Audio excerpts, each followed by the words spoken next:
My name is Gloria Vance. I'm 67 years old, and I carry in my hands a story that I didn't even imagine I would need to tell one day. I say this because sometimes life puts us in front of questions that we never thought we would hear. And the one that fell on me, 13 years after raising my 3 grandchildren alone, still echoes in my chest like a barely extinguished thunder.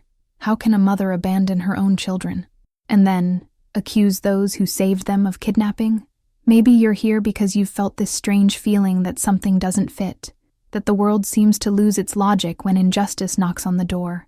I understand that feeling.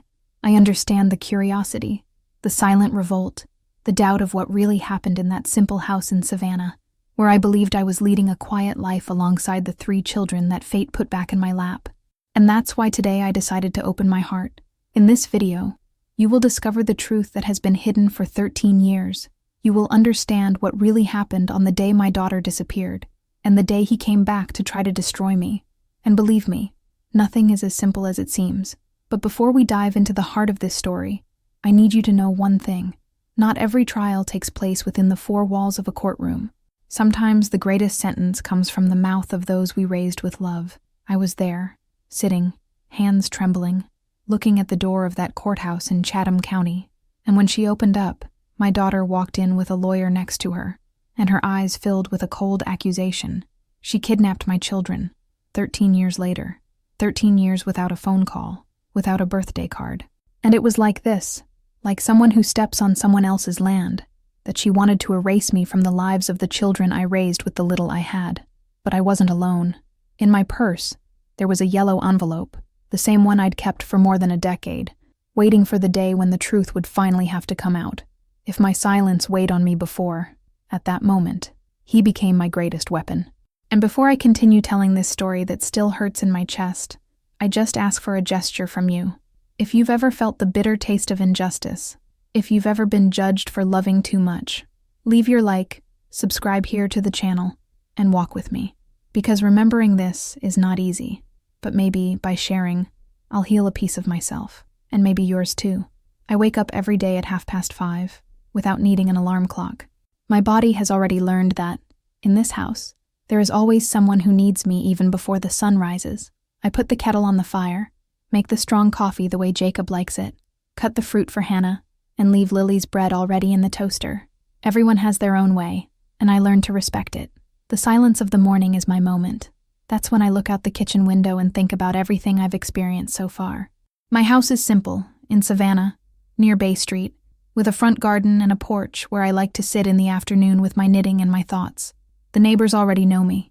They know that a grandmother lives here who became a mother again, but they don't know everything. Jacob, the eldest, is 20 years old now. He is studying engineering at Georgia Tech. He is studious, respectful, always helps me with the household bills. Lily is 18, is more closed. She is always writing in her notebooks, some beautiful poetry that she never shows, but that I see lying around the house. And Hannah, the youngest, is 16. She plays the guitar beautifully. She taught herself, only watching video on the internet. When she sings, my heart warms. It seems that time stops, and for a moment I forget about the pains. The house still has traces of when Amanda was little. The room where Lily sleeps was my daughter's room. The wall has tape marks that held old posters together. There's a trunk in the attic with her toys, some school papers, and a yellow dress she wore when she was 7. I never had the courage to throw it away. In the room, there is a picture frame with a photo of us, from when she graduated from high school. She was so beautiful, so full of life, but he was lost too soon. Amanda was my only daughter. We were glued, you know? After Harold died 14 years ago, she became more distant. He met a boy, Jason, one of those convoluted types, and began to disappear. At the time, I didn't understand. It was only after she appeared with the children, tired, with sunken eyes, that I realized that the hole was deeper. But that's a subject for later. In those quiet days, before the coming storm, I thought I had finally learned to live with absence. The pain of Amanda disappearing became a kind of scar. I took care of the children, they gave me meaning, and life took its course. But there were times, especially at night when everyone was asleep, when I found myself staring at the ceiling and wondering, where is she now? Do you think about your children? Do you remember me? The most curious thing is that no one else talked about it. The neighbors stopped asking. The children, well, they also learned not to touch their mother's name. It was like an invisible agreement. But I saw, in each one's eyes, a little piece of Amanda. Jacob has the same chin as her. Lily, the way she frowns when she's worried. Hannah inherited laughter. And maybe that's why I could never really forget her. How can I forget when her children reminded me of her all the time? One day, in the supermarket, I met an old schoolmate of Amanda's. She asked if my daughter still lived in the city. I smiled sadly and said, "I don't know." She looked at me with pity, as if she knows she shouldn't ask anything else, and we follow, each one to her own side. I returned home that day with a heavy chest.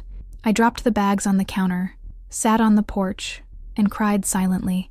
You know, sometimes absence hurts more than wrong presence, because absence forces us to make excuses for those who left. We try to protect those who disappeared. It tries to make sense of abandonment, and that is tiring. It hurts slowly.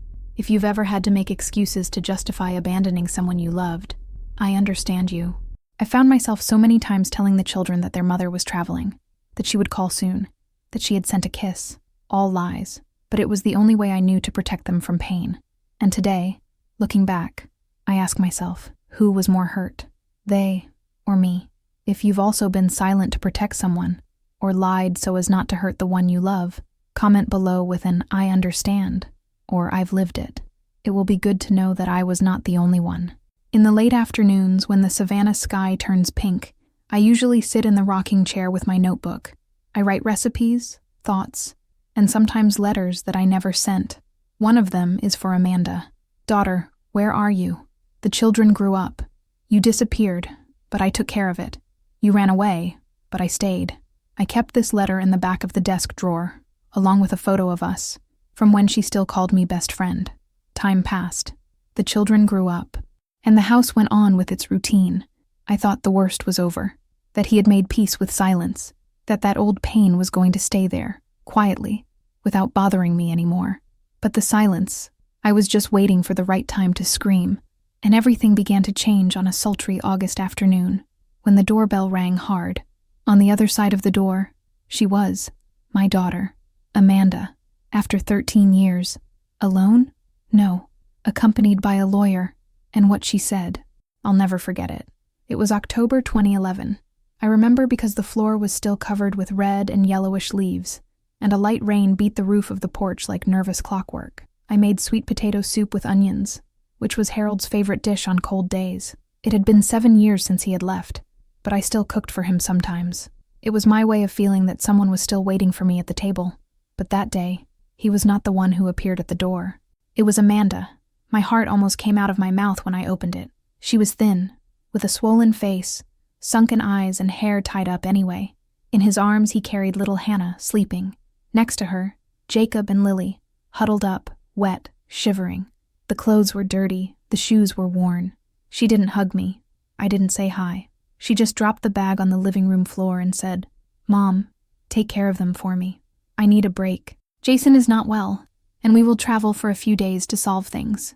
Before I could react, she kissed each child on the forehead, promised to be back soon, and ran to a taxi that was waiting for her on the corner of the street. I stood still, with the wooden spoon in my hand and the door open. The soup burned, and I didn't notice. That night, I bathed the 3 of them. I washed the clothes with coconut soap. I gave the soup singed. Jacob did not want to eat. He said he missed his pillow. Lily wet the bed. Hannah woke up 3 times crying.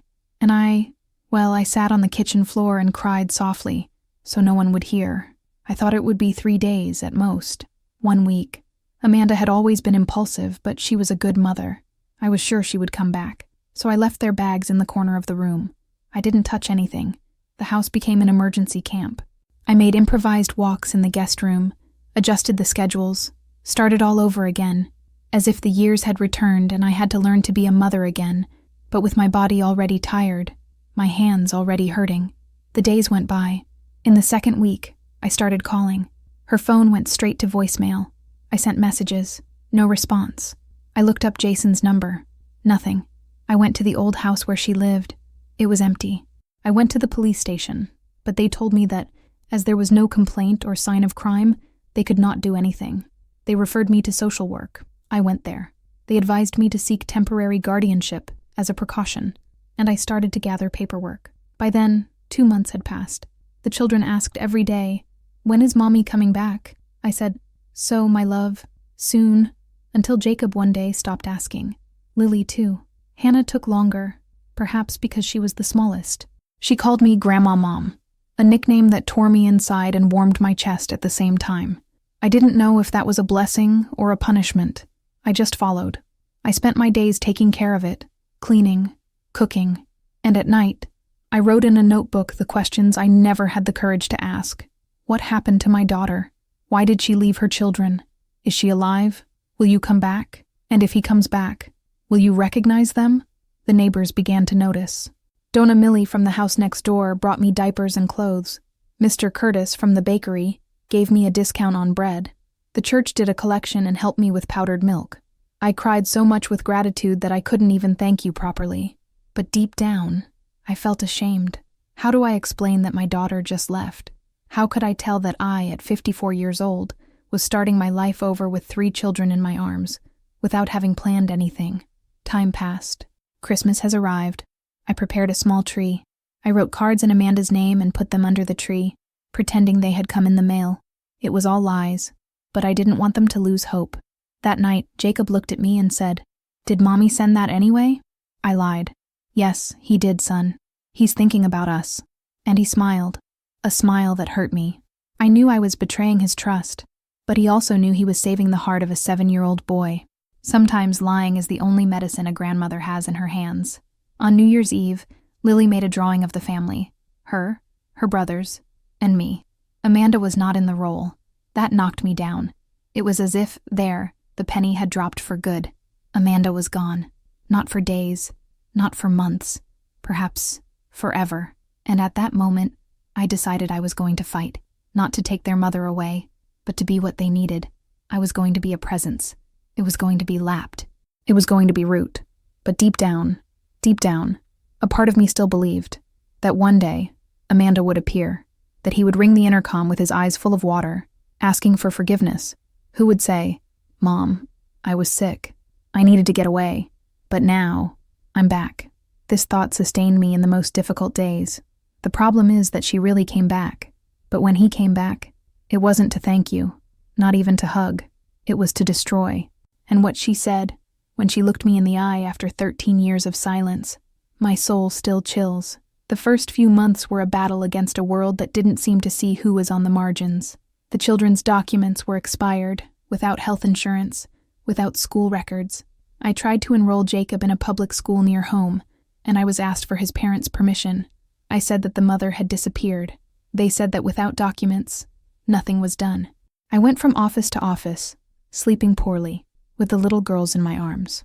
Hannah had a high fever, and I couldn't get a place at a health center. I ended up in a municipal emergency room, where I had to beg for care. It was there, while she slept with serum in her vein, that I made a decision. I was going to legalize custody, even if it meant admitting that Amanda might never come back. I returned home, gathered what I could from old paperwork, birth certificates, incomplete vaccination cards, and looked for the family forum. I filed a request for provisional relief. They filled out a lot of paperwork. They instructed me to publish a notice of search for the mother in the local newspapers. I did this for 3 weeks straight. No response, no sign, nothing. The community helped as they could. Donna Millie taught me how to make homemade soap. Mr. Curtis recommended me to give tutoring classes to 2 of his grandchildren. I started cleaning houses on Saturdays to supplement my income. I sold my wedding rings. I got rid of Amanda's graduation ring, the same one she got in high school and left in the back of the drawer. It was the only gold I had, but it was worth enough to buy new backpacks for the children and pay for the uniforms. I don't regret it. I have never regretted a penny invested in them. Gradually, I took on roles that were not mine. Mother, father, provider, nurse, counselor, driver, everything. When Hannah first had asthma, I sat by her bed for 3 nights in a row. Jacob began to have nightmares. Lily took a long time to speak, and I had to do sessions with a speech therapist who attended us for free out of pity. The house became a school, a doctor's office, a shelter, and a church at the same time. Each corner had a function. Each object told a story of struggle. The most difficult thing was not the lack of money. It was complete abandonment, silence, The void. The phone never rang again with my daughter's voice. The post office stopped bringing any memory of her. No Christmas cards, no birthday message, no questions about the children. And yet, I never spoke ill of Amanda. Never. I would tell the children that their mother loved them very much, but she was going through difficult things. Sometimes Jacob or Lily would write letters, draw hearts, ask if they could send them. I said, "Let's keep it, okay? When she comes back, we'll deliver them all at once." These letters are still kept in a blue envelope, with the name Mommy scrawled on the front in children's letters. I never had the courage to open it. The parties passed and the absence became more evident. On Mother's Day, the three of them gave me handmade cards. One of them, I remember well, said, "To the best grandma in the world, who is also a mom." I kept this note in my Bible as a reminder that even in the chaos, I was getting something right. Sometimes, she cried hidden in the bathroom. Others, he prayed for strength. But I never, at any time, wished harm to my daughter. I just wanted to understand, to know if she was alive, to know if she slept well at night, if she felt guilty, if she remembered the smell of her children. But I never knew. The provisional injunction was approved after almost a year. No one disputed it. No family members showed up, not even on the children's father's side.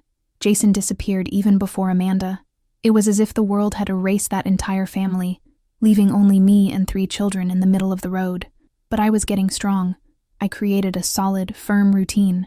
I woke up early, put on coffee, did homework with them, took care of the house, and even found time to teach math in the garage to the children in the neighborhood. They grew up with respect, carefully, based, and even in the face of all this, I never failed to leave the balcony light on. An old, silly custom. Whenever it got dark, I turned on that light, as if waiting for someone to return. Maybe because deep down, I was still waiting for Amanda. With each distant siren, with each car that stopped on the corner, my heart raced. That's what being a mother is all about, right? Even when the wound is deep, we still hope for healing. But that light, which had been on for 13 years, never attracted my daughter's shadow. Until one day, she showed up, not with flowers, nor with excuses. He appeared with a suit, a black briefcase, and a look that I no longer recognized. And that's when it all started to fall apart.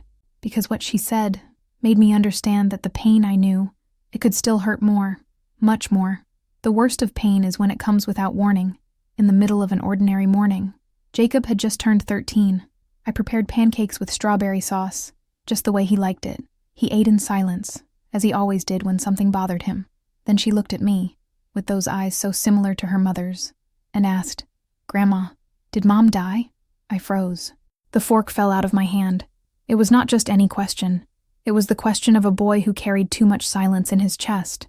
I didn't know what to answer. He only said, "I don't know, son." And it was the pure truth. I didn't know if she was alive, if she lived nearby, if she remembered them, or if he had simply buried motherhood with the past.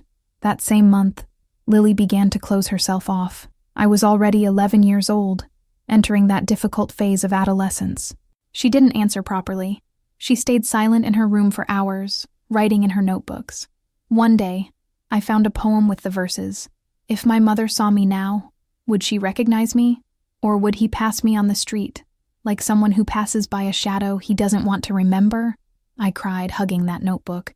She was screaming inside, and I didn't know how to reach. Hannah, the smallest, still asked for explanations that I didn't have.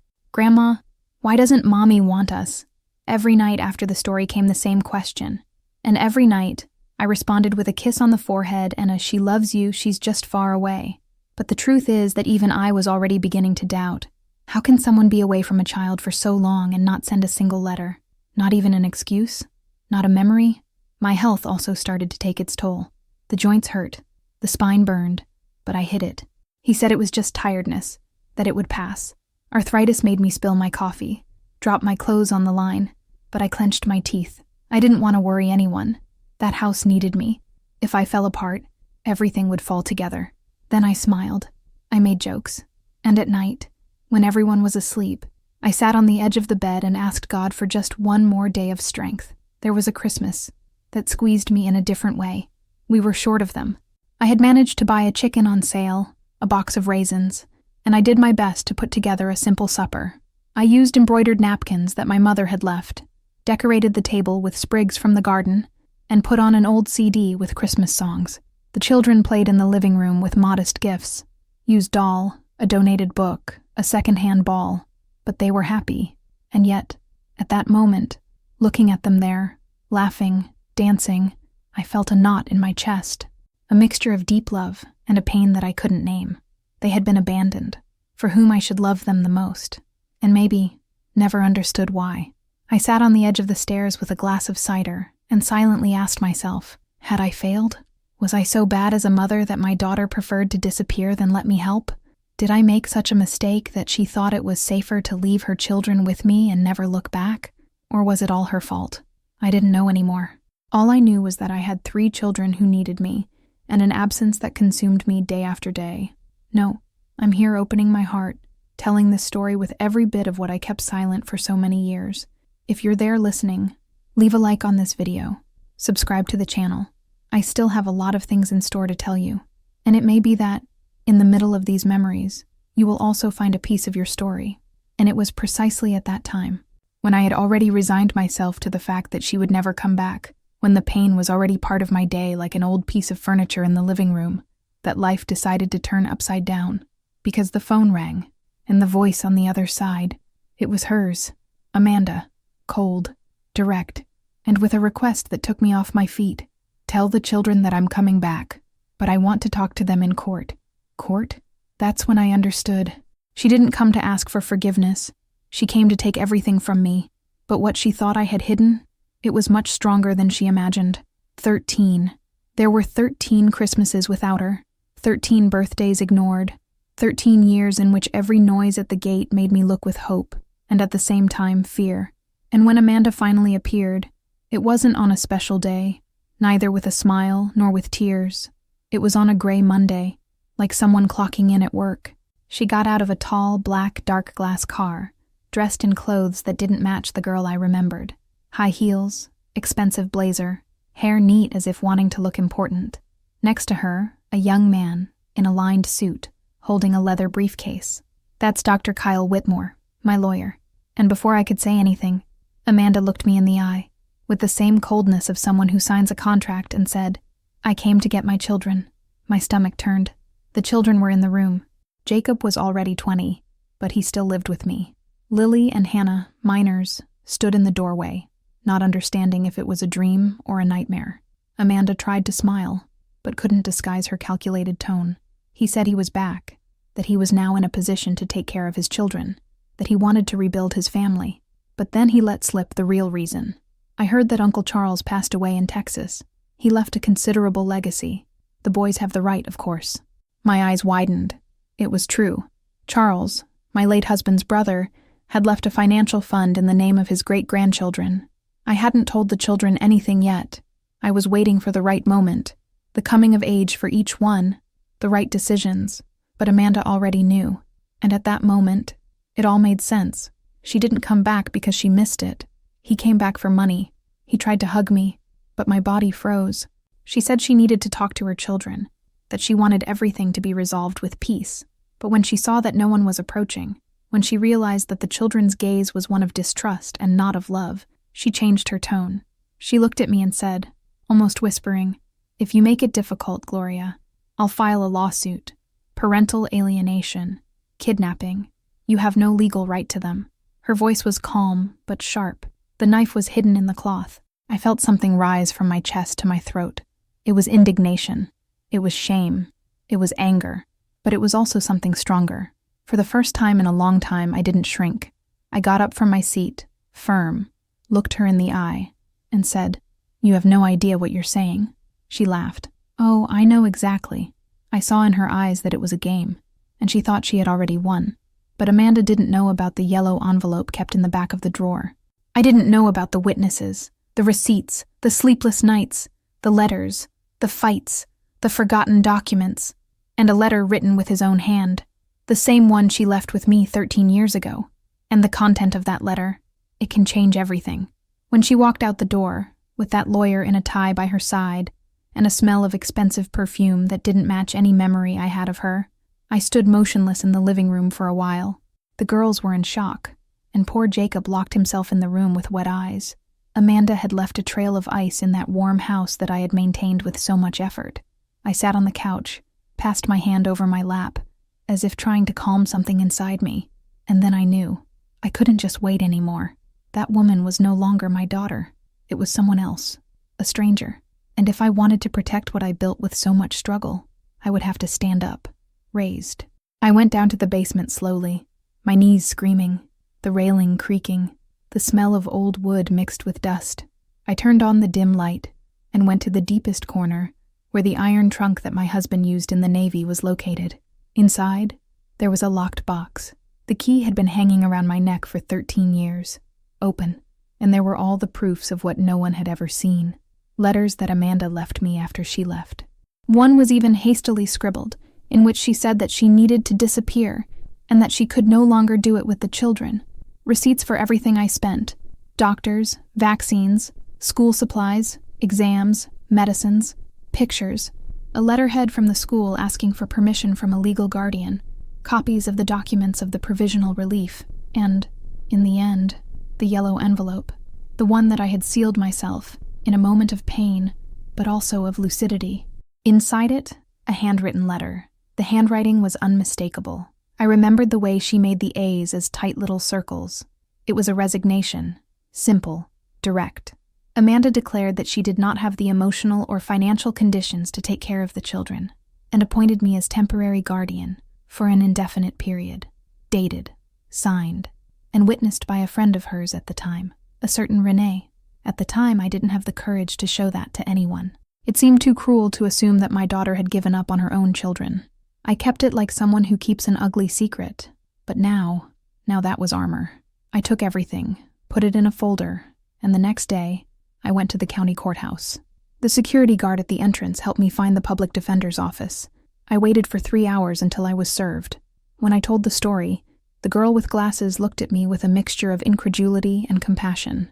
"Do you have all this documented?" I opened the folder and placed them one by one on the table. She took a deep breath. "This can change everything, Mrs. Gloria." I was referred to a public attorney named Harold Jr., an attentive young man who listened patiently to my account. He read Amanda's letter more than once. He explained to me that a process would be opened, that there would be hearings, that the boys would have a voice. It won't be easy, but you have a basis, you have history, and you have the main thing. You have the truth. I returned home with a lump in my throat and a divided heart, because even if I knew I was right, even if I had everything in my hands, it was impossible not to hurt. It was impossible not to think that this clash was with my own daughter, the girl I cradled in my arms, who taught me to read, who I took to school with braids in my hair. Now she saw me as an enemy, and I needed to learn to deal with it. I called Jacob to talk. I showed him the letter. He read it silently. His hands trembled. When he finished, he said, "I already knew. I just needed to read it with my own eyes." Cried. Me too. Lily and Hannah heard from the hallway. They entered the room slowly. Lily walked over, took the letter from her brother's hand, and after reading it said, "She chose not to love us, and now he wants to reap what he didn't sow." Hannah said nothing. He just hugged me. And in that hug, I felt that I had already overcome the hardest part. Their love. There's something I've learned over time. Sometimes, the truth hurts more than the lie, but it is only it that frees us. And if you're here listening to all this, stay with me until the end, because the most remarkable moment in this story is yet to come. And it was like this, with that yellow envelope under my arm, that I entered the door of the court for the first time. The judge hadn't hit the gavel yet, but I knew that with every step I took on that cold floor, I was walking towards justice. But what I didn't expect, it was what Amanda still had up her sleeve, because not everything she came for, it was money. And that, I only found out at the hearing. The courtroom was cold, not because of the air conditioning, but because of the climate. It was as if every bench, every wall, every look had been trained not to feel. I sat on the right side, with my lawyer, the young Harold Jr., who held my documents as if holding the truth. On the other side, Amanda, dressed as the first time, with the same air of someone who wants to win and not understand. She stepped in, her heel echoing on the floor as if each step said, "I'm in control." But the eyes did not lie. There was something there between fear and hatred, and maybe shame. I don't know. When the judge entered, Amanda stood up and began to speak. She said she was a victim of postpartum depression, that he had outbreaks, that she was coerced into signing papers, that he never authorized me to stay with the children, that I was the one who pushed her away, that I hid the children, that I lied, that, technically, I kidnapped her grandchildren. I used my affection and my influence as a mother to push her away. Her lawyer nodded positively with each sentence, as if he were facing a great revelation. I took a deep breath. My fingers hurt. Arthritis throbbed, but I didn't tremble. When the judge gave me the floor, I handed over the yellow envelope with great care. Harold Jr. explained the content, the letter with the signed resignation, the witnesses, copies of guardianship documents, the evidence. The judge frowned. He asked Amanda's lawyer to analyze the material. The man flipped through the papers quickly, then asked for time. "We need to verify the authenticity of this, Your Honor." The referee nodded. "We will suspend for 20 minutes. In the hallway, I leaned against the beige-tiled wall, and I felt the fatigue weigh me down. That's when Amanda approached, alone, without the lawyer. He looked at me with the same look as when he was a child, and wanted something, insistent, without blinking. "Mom, this all doesn't have to end like this. We can solve it among ourselves." She tried a soft, almost sweet tone. I was silent. She continued, "The inheritance, it's more than you might think. We can divide, half for you, half for me. I let you see the kids. Maybe they can even spend time with you. We can take turns." That made me sick. Alternate children as if they were shifts in a supermarket. I looked at her well. Her face was no longer that of the girl I raised. It was from a woman who learned to use words as tools. But there, at that moment, I was no longer the injured mother. I was different. The woman who stayed, that held the fever, who faced school, hospital, hunger, bills, who buried dreams and planted roots. I just said this: "Amanda, you walked out a door, and he came back for another, but I was the one who lived the whole house." She looked away. There was nothing more to say. He returned to the living room with heavy shoulders. "No, there are things in life that we never expect to have to do. Fighting a child is one of them. But sometimes, protecting what is fair hurts. It hurts more than any abandonment. And on that day, I felt it in a way that I can't even explain. If you've ever had to choose between love and justice, if you have ever been forced to stand up against someone you once carried in your arms, you understand the weight I carry. Comment below with a, "I understand you," or a, "I know how it is," if this pain has also knocked on your door. There is no need to say anything else. That alone makes me feel less alone. As I returned to the bench, I held on tight to the bag strap. Inside, along with the documents, were 3 letters from the children, the ones I never sent.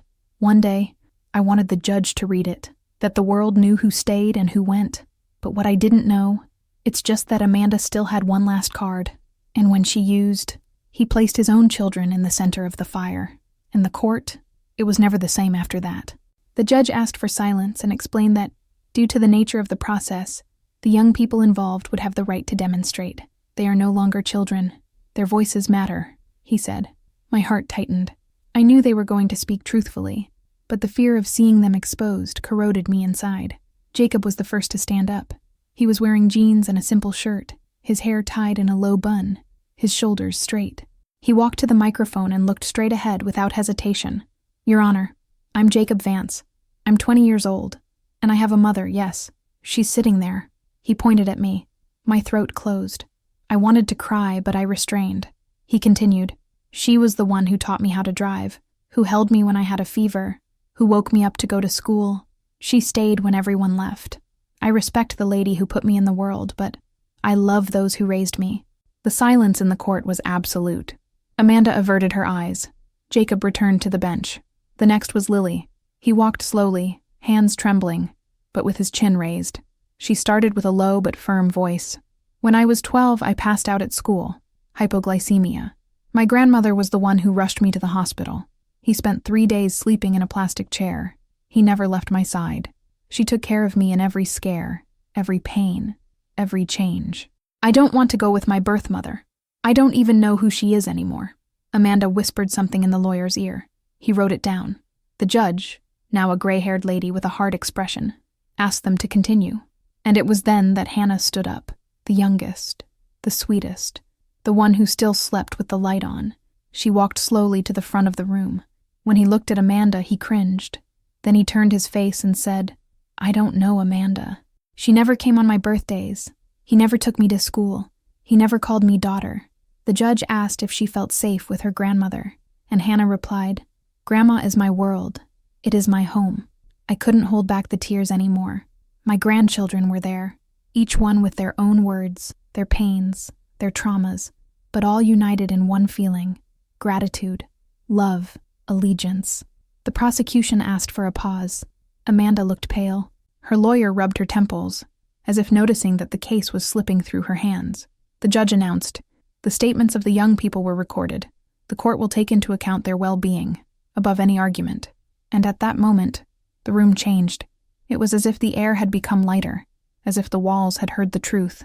Amanda was still silent, but I knew something was still to come, something big, and I needed to be ready. I took a deep breath, because there was a letter, the letter, hidden inside my Bible, for 13 years. Amanda wrote it on a Sunday afternoon, left at the bottom of the children's backpack.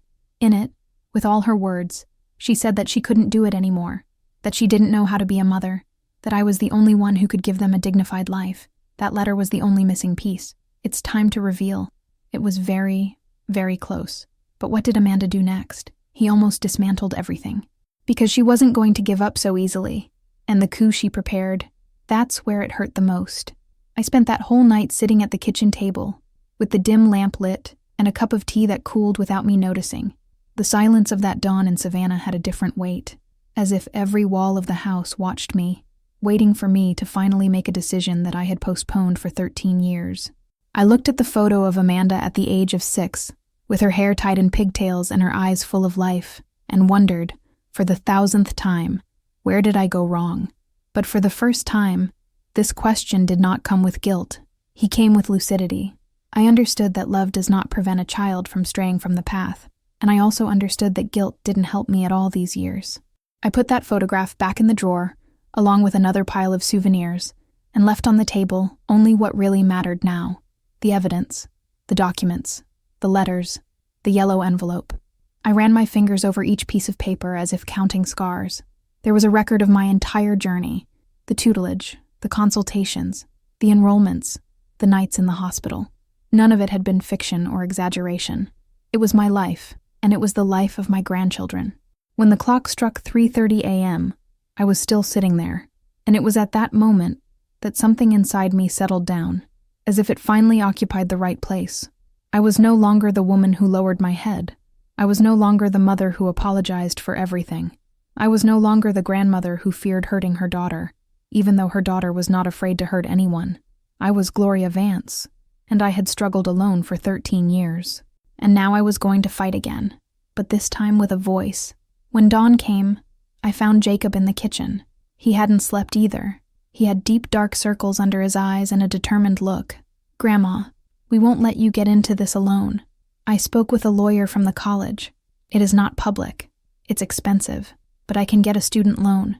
You will no longer depend on anyone who treats this case as if it were just another process."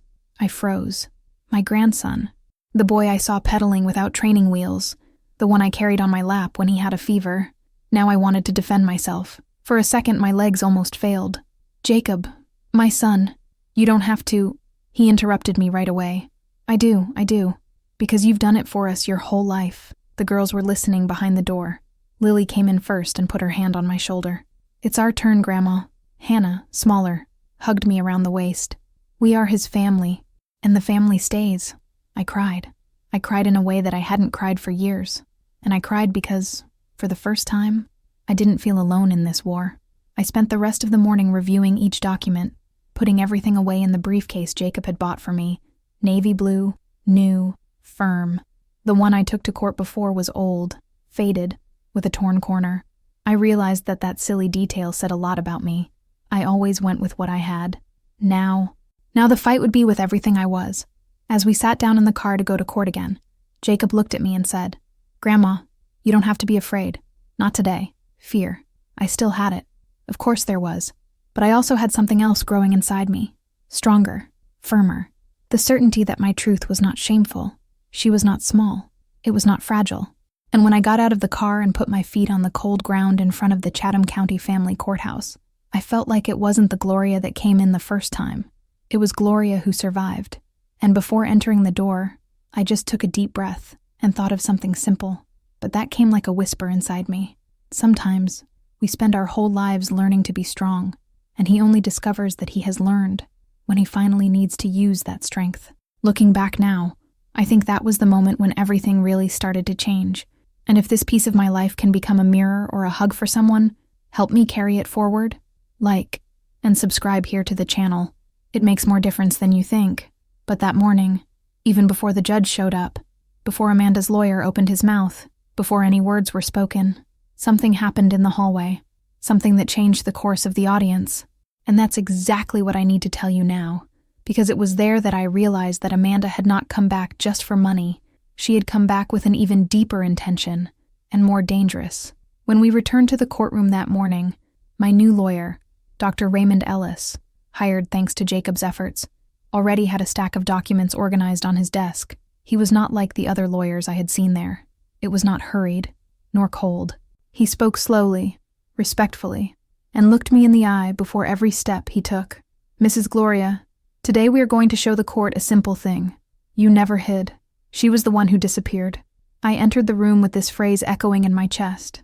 When the judge authorized us to begin, Dr. Ellis opened a large folder with color-coded dividers and placed in the center of the table a printed timeline, which ran from 2011 to today.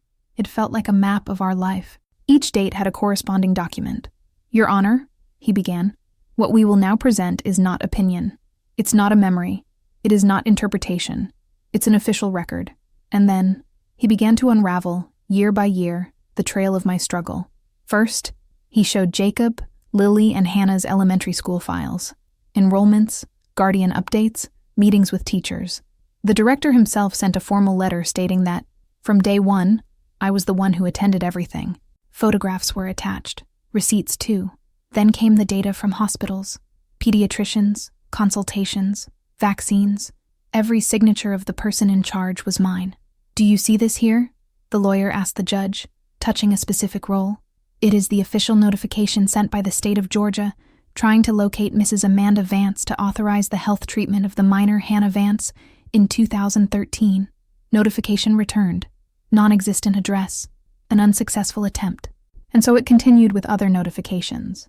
2014, 2015, 2017. All without an answer. All showing that Amanda had simply disappeared from the map. With each roll, the room became quieter. Her defense tried not to show nervousness, but it was impossible to ignore the obvious. Now, Your Honor, the lawyer said in a firm voice, I would like to give you the approximate sum of the expenses paid by Mrs. Gloria Vance over 13 years of caring for the 3 children.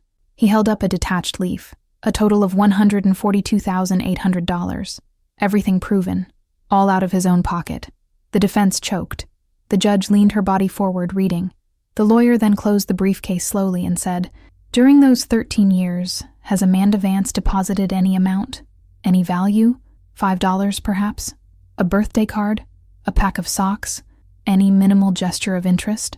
The room was absolutely silent. No one answered. And that's when he himself added, No, nothing. I watched it all with a heavy heart. I didn't know that over so many years my small daily battles could form something so big, so clear, so irrefutable. And for a moment, I felt a strange kind of pain, as if life was drawing in front of me everything I endured without ever complaining.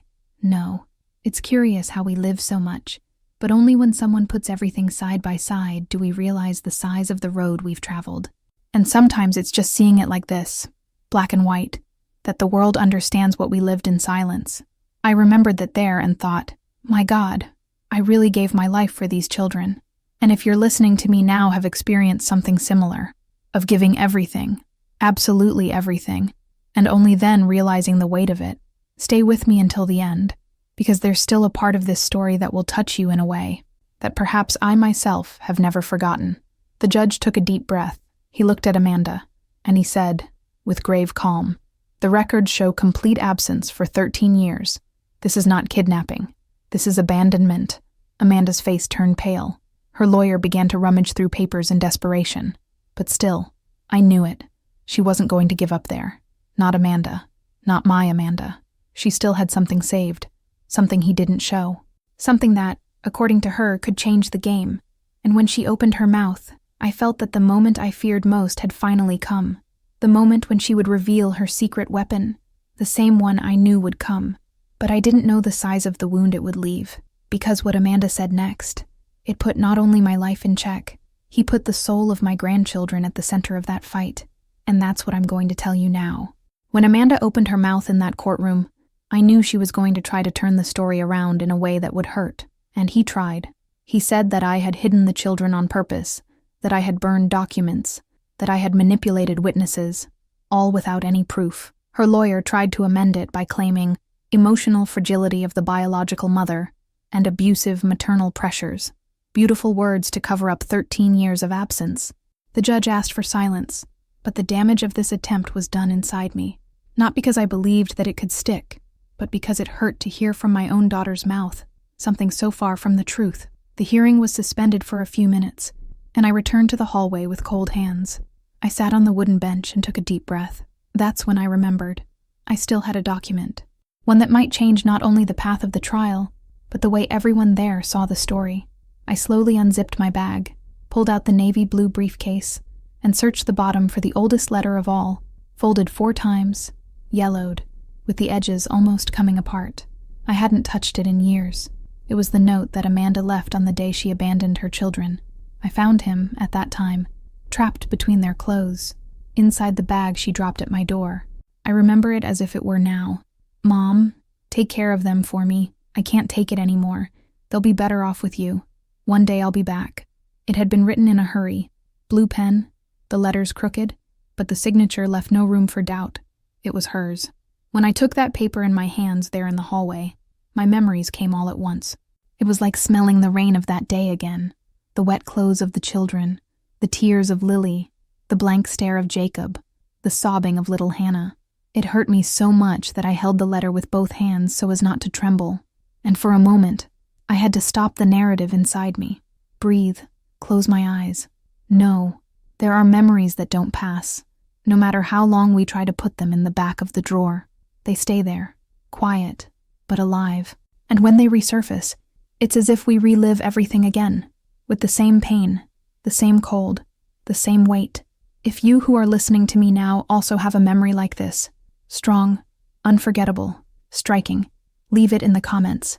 It can be a, "I've felt that," or "I remembered myself." These stories of the soul come closer than they seem. When we returned to the room, I handed the letter to my lawyer. He examined it carefully, looked up at me, and asked, "Are you sure you want to present this today? That changes everything." I replied, "Change, because it's always been true." He walked to the central table and announced, "Your Honor, the defense wishes to attach a new document." The judge adjusted the glasses. Amanda shifted in her chair, restless. The paper was delivered. The silence. That silence felt like a weight falling from the ceiling. The judge read line by line, and then he asked the court's calligraphic expert to look into it. The man approached the letter in a special light, compared it to recent signatures presented by Amanda herself, and said, "The handwriting matches. There is no doubt."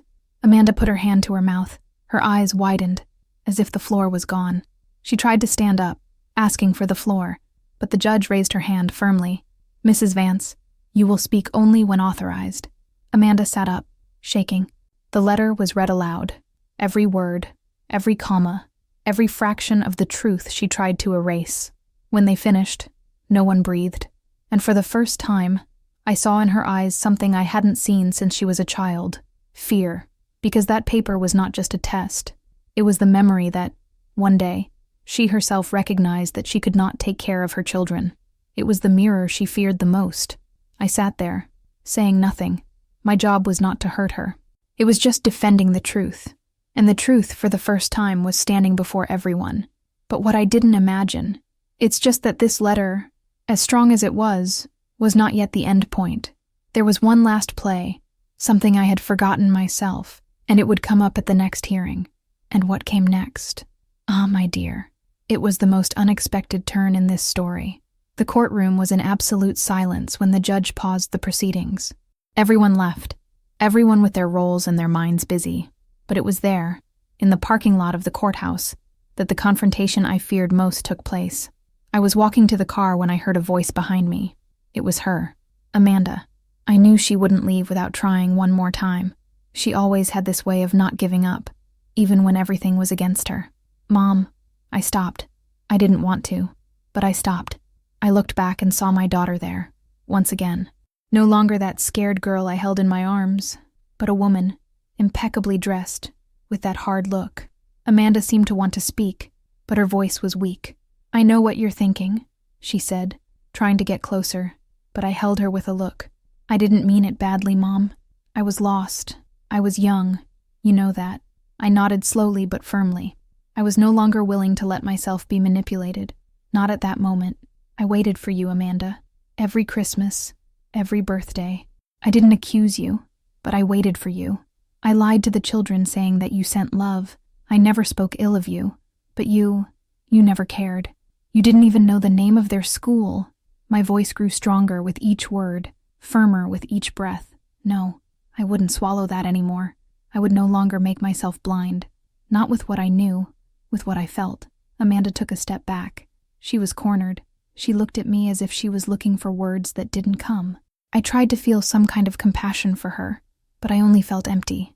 An immense emptiness, which took over everything inside me. I looked her right in the eye, and for the first time in a long time, I didn't feel like the mother who forgives her daughter's mistake. It wasn't that. "I know you're hurt. I know that," she started to say, but I interrupted her. "No, that's not it. You don't understand, Amanda. What you did was choose to disappear, and he left us here waiting. I raised these children for so long, and they never had a choice. But now they are more than that.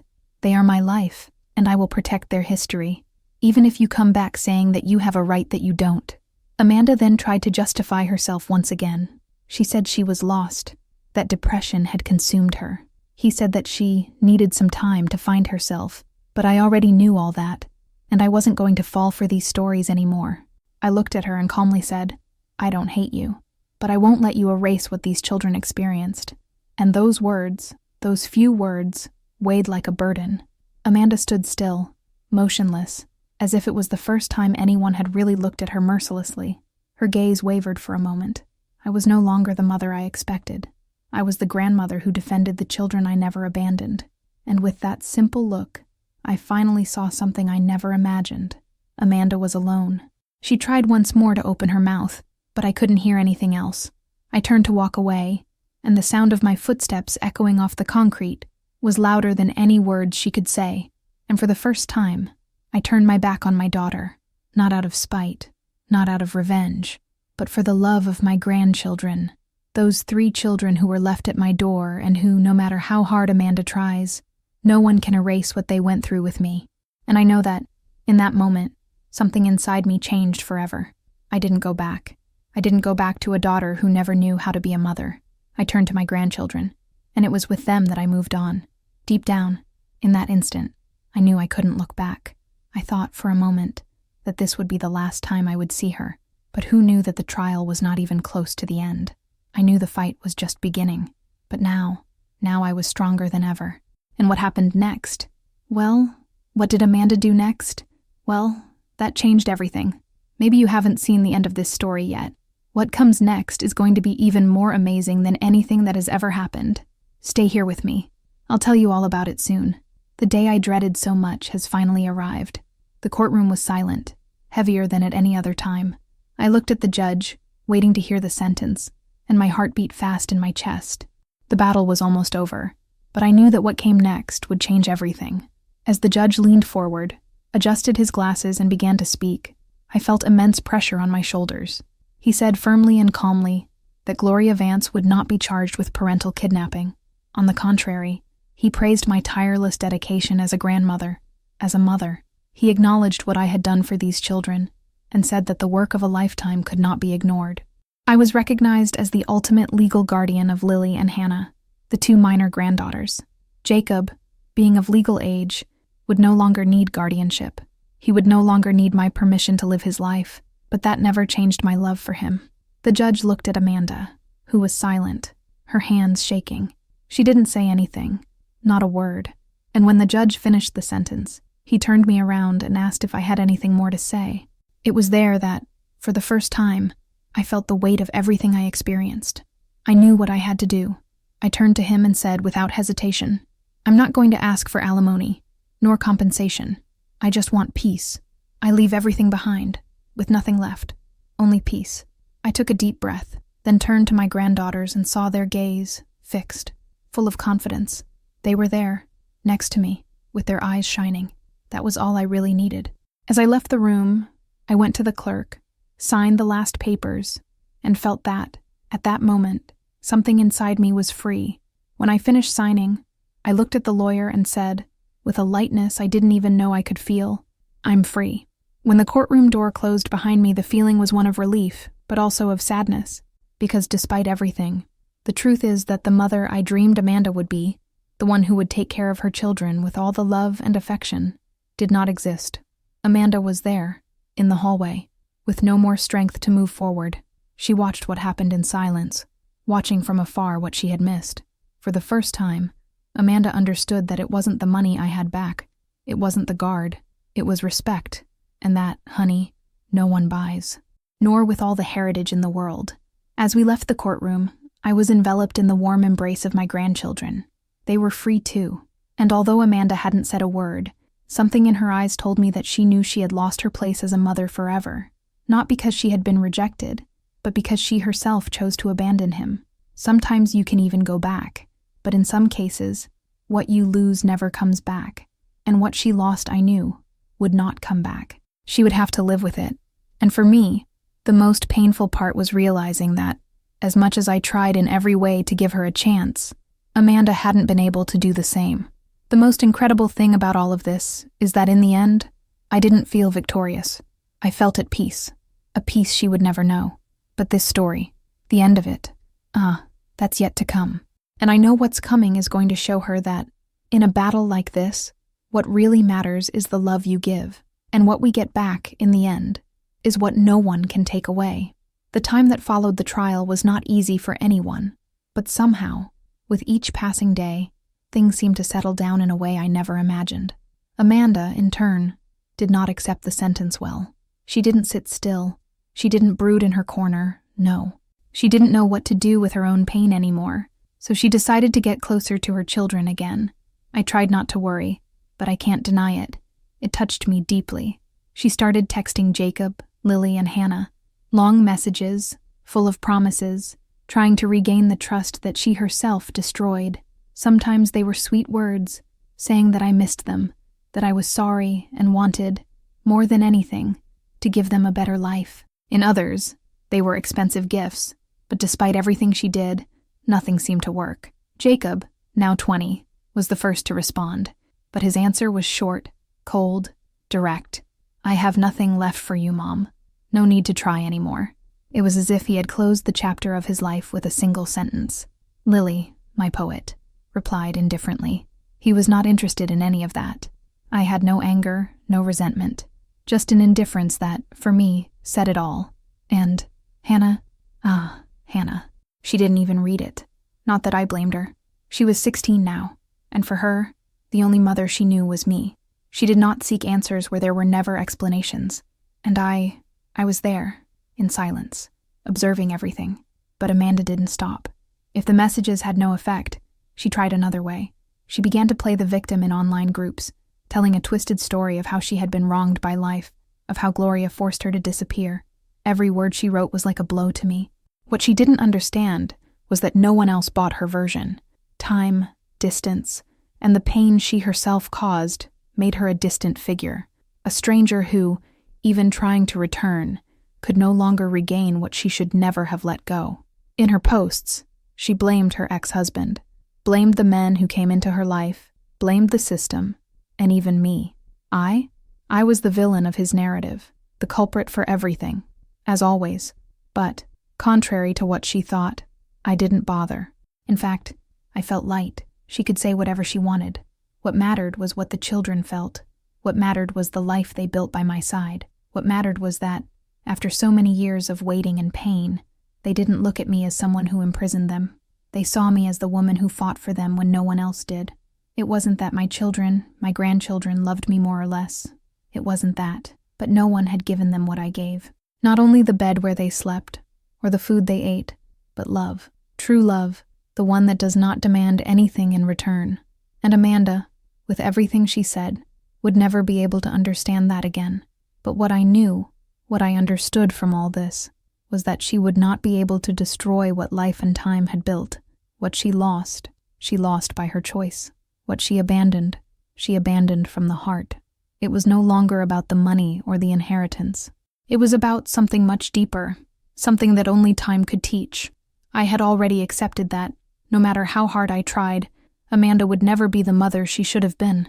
I knew that, deep down, the children didn't hate her. They just didn't need her. And that, more than anything else, was what hurt her. She was no longer in control. The game, that game where she was always the victim, had changed. And as Amanda tried to remake her past, I knew that, in the end, the only path left for her was the acceptance that, many times, what we lose we don't find again, and what her children had experienced, over all these years, with all the challenges and victories they went through together, was not something that can be fixed with a simple excuse or an expensive gift. This, my dear, was something that time, love, and forgiveness had built up between us, something that, in the end, no one else could destroy. Now, how will all this end? What will Amanda do when she realizes that her life no longer depends on what she thought was the most important? I know the final moment is coming, and what will come next may be more painful than she imagines. Stay with me to find out what's going to happen, because the next part of this story is going to reveal something you can't even imagine. The months passed like a tranquil river, but inside, my soul was at constant high tide. Life in Savannah went at its own pace, and the routine of caring for my grandchildren, Jacob, Lily, and Hannah, gave me purpose. Each day brought its small victories, its lessons. I didn't expect anything else from Amanda.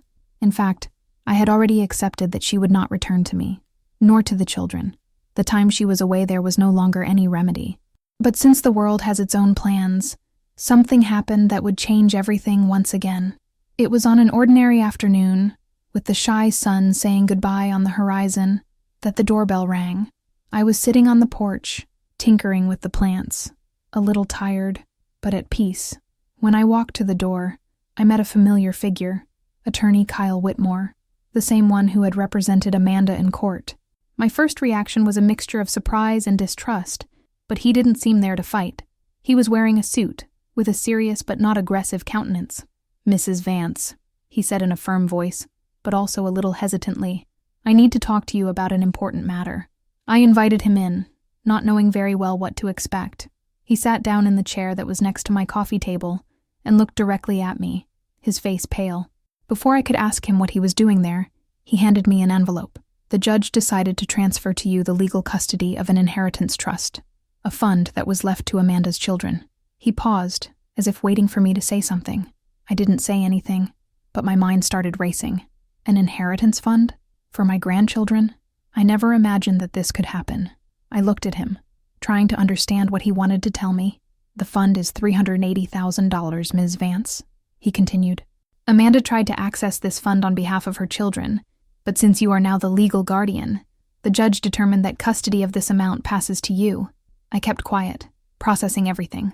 $380,000, a considerable amount, which could change the lives of my grandchildren, yes, but what touched me most was the fact that Amanda tried, once again, to do something that was not within her reach, and once again, she had failed. It wasn't about the money. It never was. It was about the trust she lost and the love that, even in her absence, I continued to offer. Kyle looked at me, as if he knew what I was thinking. "The judge's decision was clear, Mrs. Vance," he said. "The money will now be managed by you, and you can use it as you see fit. Your decision on this will be final." I looked at the envelope in my hands. What came to mind was not the numbers, but what that value represented. This money, this fund, was for my grandchildren, for their lives, for their future. And for the first time in years, something out of my control was finally in my hands to protect my family. I knew what I should do. I will divide this amount equally among them, with clauses that ensure its use for education and health. I said it firmly, as if it were a decision made a long time ago, even if it was the first time I was putting words on such a concrete plane. Kyle handed me the papers I was supposed to sign, and with a calm movement, I signed. And when I signed, I just said, "This money is theirs. It was never mine. But now it's safe." And at that moment, I felt calmer than ever. It wasn't the value itself. It wasn't the wealth. But the certainty that, despite everything Amanda did, I was fulfilling my role in the best possible way. They were safe. They had what they needed to move forward. Silence settled between us, and Kyle, before getting up, looked me in the eyes. "I know this doesn't erase what happened," he said, as if talking about something much deeper, "but it is justice that is being done, and you are doing the right thing." I watched him leave, and a wave of relief enveloped me. It was not a battle victory. It was not an act of revenge. It was simply justice, the silent justice that only the truth can bring. And in the end, it was this truth that brought me there. I, who had waited all these years, found myself finally being able to guarantee that the future of my grandchildren was safe. Still, Amanda was out there, trying to rebuild a sandcastle, but she couldn't. She had lost the right to this story. Now, the story that mattered was mine, and that of my grandchildren. But as you know, this story is not over. What will Amanda do now? What else will she try to regain what she no longer has? I know the answer to these questions will come, and it may be more painful than she ever imagined. The future that Amanda longed for so much will not be hers. And what will come next? Well, the next part of the story is going to bring something that's going to turn everything upside down. Stay with me to find out. The days after the sentence passed at a leisurely pace, but with something very deep going on inside me. I knew that the real victory was not in the signed documents, in the court papers, or in the sentence that placed me as guardian of my grandchildren's future. No, the real victory was in a quieter, more intimate, deeper place. It was the peace I felt, knowing that, even with all the pain, all the abandonment, and all the suffering, my grandchildren were with me.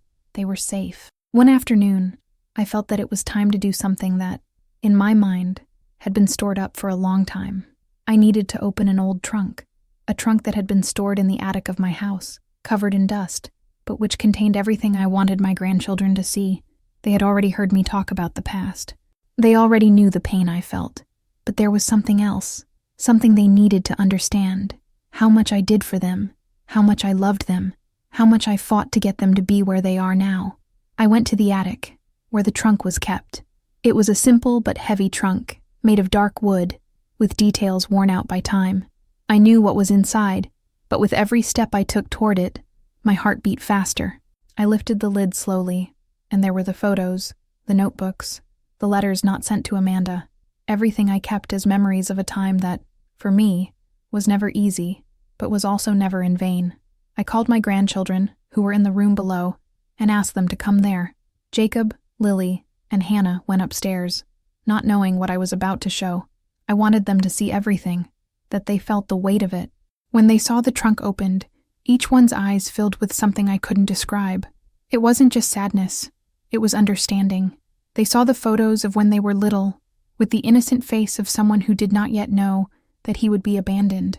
We saw drawings they had made for Amanda that were never sent, letters full of words that never left the house, letters that, for years, I wrote to her, saying how much I loved her, how much I expected her return, the hope that never died, but that over time became just a memory.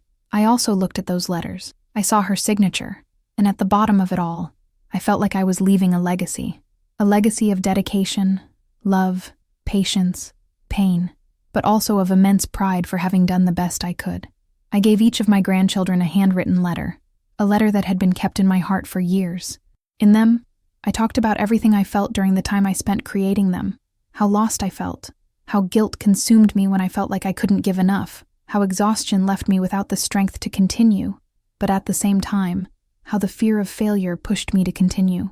I wrote about the nights when I would stay awake, wondering if it would be enough, if they were okay, if they were growing up in the right way. But I also talked about pride, the pride of seeing them become such wonderful people, of seeing them mature, of seeing in their eyes the same determination that I always had. I saw them becoming young people with dreams, with courage, with hope. I saw each of you facing the world with open arms, and everything I did was worth it. They read, one by one, the words I had kept so fondly. I saw tears streaming down Jacob's face, who never showed much, but who now, at the age of 20, understood the magnitude of what I did for him. Lily, with her poetry and her sensitivity, felt every word, every pain.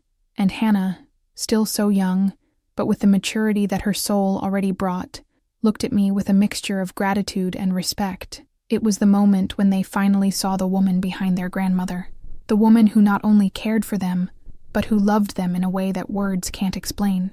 They finally saw the weight of the responsibility I carried, and realized how much my love never demanded anything in return. Everything I did was because I loved them, because I am the only mother they had, even if, for years, the place of mother was occupied by an absence. I looked at each of them and felt something I had never felt before. It was not a relief, nor a burden. It was a sense of connection, that everything I went through had been worth it. They were there, next to me, with eyes shining with understanding. They promised, each in their own way, to honor what I did for them. They promised never to forget me, never to let the love I gave be in vain. But, as always, the path of life is not easy. I knew that, despite all the promises made, the future could bring new battles. What would come next? What would happen when Amanda tried to get back on her feet again, when the shadows of the past resurfaced? I didn't know what fate had in store for us. What I knew was that at that moment, I was free to love, free to be the grandmother my grandchildren needed, and more than that, free to leave behind a legacy that, for me, was the most important of all. Now, what would come next? I don't know, but I know that whatever happens, they are ready for the world, and I will always be by their side, because when you fight for the one you love, you never lose. And if you've made it this far, I have something important to tell you. What happens next will change everything forever. After everything I have experienced, every battle, every tear, there was a moment when I realized that the fight was no longer there. It wasn't about Amanda anymore. It wasn't about justice anymore. It wasn't about what I'd lost. It was as if, finally, time had given me a gift I didn't expect. Peace. And, I say, true peace. The one that comes when the storm passes and the sun begins to shine again. Shy, but full of promise. I decided it was time to do something for myself. I didn't know what, but I needed something that would bring me joy, something that would remind me of better times. So, I decided to start with my balcony. I remember my mother, how she loved blue hydrangeas. They were his favorite flowers, and he always told me that they were a reminder that even the saddest of days could end with something beautiful. I wanted to feel that, so I bought some seedlings and started planting. I took care of them as if they were my grandchildren, with the same patience and affection that I dedicated to them all these years. Gradually, the balcony came to life. The flowers, with their soft tone, began to take over the space, just as peace was taking over me. With the free time I had now, I started teaching adult literacy classes at the local church. I've always loved teaching, and the feeling of helping people learn something new brought me immense satisfaction. Seeing the sparkle in the students' eyes when they managed to write their name or understand a new word made me realize that there was still a lot to do, that my story was not over with the court, with the fight for the custody of my grandchildren. I could do more. I could help more, and it made me feel alive again. On Sundays, after church, I would take my grandchildren to the park. We had picnics, we talked, and I felt the fresh wind from the Savannah River caress my face. Their laughter was like music to my ears, and life seemed at last to have returned to its natural course. I smiled more than ever, and felt that the pain, still present, no longer had the same weight. They didn't rule me around anymore. They didn't define me anymore. I knew they would always be there, but I also knew I had control now. It's curious how forgiveness works. I was never a person who believed that forgiving meant forgetting. I always knew that forgiving is not erasing what happened. It is not sweeping the pain under the rug. To forgive, for me, was to understand that I no longer needed to carry a weight that was not mine. I no longer had to blame myself for what Amanda did, for what Amanda didn't do. I could release that burden and let it go its own way. That's what I did. The forgiveness was not for Amanda. It was for myself. I knew that if I didn't, the pain wouldn't go away, and I wanted to live without the pain of something that was beyond my control. Some afternoons, as the sun began to set over the Savannah River, I would sit on the porch, looking at the hydrangeas and reflecting how time has changed everything, how things that seemed so big, so impossible, now turned out to be small in the face of my ability to move forward. I sat there, in silence, watching the horizon, and wondering if life, after all, was really just about that, learning to follow, to breathe, to let go. And it was at that moment, in that golden sunset, with the grandchildren laughing inside, that I whispered to myself, without realizing it, I was a mother twice, and of the two, only one was worth it. I didn't need to say anything else. I knew that despite everything, my life had been built on the love and dedication I gave to these children. The rest, what happened outside my house, outside my control, no longer mattered. I did the best I could. And now, with everything I've experienced, with everything I've achieved, the future seemed lighter. But, as always happens, the past is never completely behind us. Something was yet to come. Something that would bring back a shadow of what was left behind. I don't know what it is, but I feel deep down that I haven't finished this journey yet. Something is yet to happen. What will it be, after all? What does the future hold? I always knew that, in the end, everything would pass. But I confess, I did not imagine that the freedom I sought would come in such a silent way, and so full of lessons. Today, looking back, I can say that Amanda's words no longer hurt. They don't call me a kidnapper anymore. I'm no longer seen as an enemy. I was called a kidnapper by those who left me with 3 starving children, by those who were unable to look at them and see the love I already had in my heart. I was judged for loving too much, for taking care of those who no one else wanted. But in the end, time defended me. What seemed to be the end, in fact, was the beginning of a new stage. I can no longer get lost in sorrows. The worst pain, the deepest, was seeing my daughter look at me as if I were her enemy. I never understood how something I did for love could be seen as a betrayal. Today, the house where there was silence before is now filled with laughter, conversations, and the achievements of my grandchildren. Jacob is in college. Lily writes poetry that fills the house with poetry and music. And Hannah, with her guitar, is now a true artist. The 3 of them call me mother, and this has a value that goes beyond words. I don't need to prove anything to anyone anymore. The neighbors call me a rock, and I feel like one, solid and strong, keeping everything upright. I call myself a survivor, because that's how I see myself, someone who has survived every storm that life has brought. I was good. I was forgotten. But now, I'm free. Free from the weight of what I was told. Free from accusations that made no sense. Free to live the way I deserve to live, with the peace of those who did what they could, what was right, even if the world around them didn't understand. When I see the sun set on the Savannah River, I feel like life has given me something much bigger than I could have imagined. The chance to start over, to make the grandchildren understand that they were loved from day one, and that in the end, that's what really matters. Now, I ask you, if you've made it this far, share with me in the comments what you think about this story. Where are you watching from? Tell me. Go. Sometimes, it's nice to know that our experience touches the hearts of those on the other side. And if you think this story deserves to be heard, leave a like. A hug that warms the heart and makes the channel grow. And if you haven't signed up yet, do so, because then you'll always come back for a virtual coffee with me. And of course, it activates the bell, because that way you won't lose it when the coffee is brewed again. Don't go away yet. Listen to the next real story that will appear on the screen. Always remember, each wrinkle tells a story, and each story carries a strength. Watch the next video here on the channel with another incredible story.